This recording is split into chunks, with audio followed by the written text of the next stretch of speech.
You can use either a Phillips screwdriver to pull the light if it's available, or you could use a 10mm socket, which both can work. So let's get into it. So we will remove the bolt that is holding the light, and this is done in an anti-clockwise direction.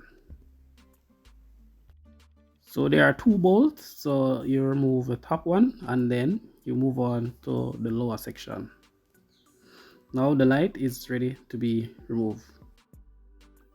There are two sections which should be pry out, the top and also the bottom section. We're using a clothespin to pry this one. You can use a prying tool which is sold on Amazon or eBay, and you gently remove it.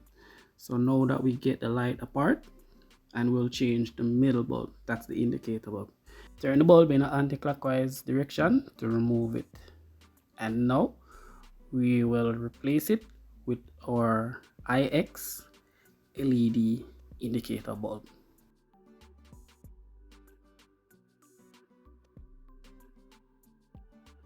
So we will place the bulb in the socket and put it back in the position in which it was before.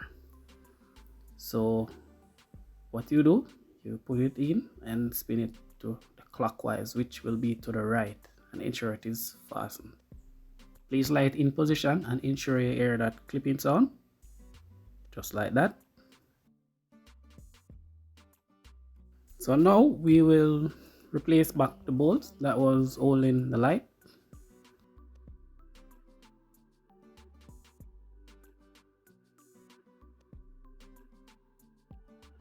Here's a quick demonstration of the light that we've installed.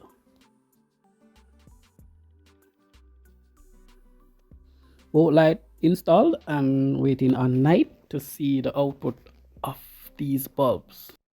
Extremely bright. Remember to like, subscribe and share with your friend. Thank you for watching. Hope to see you again.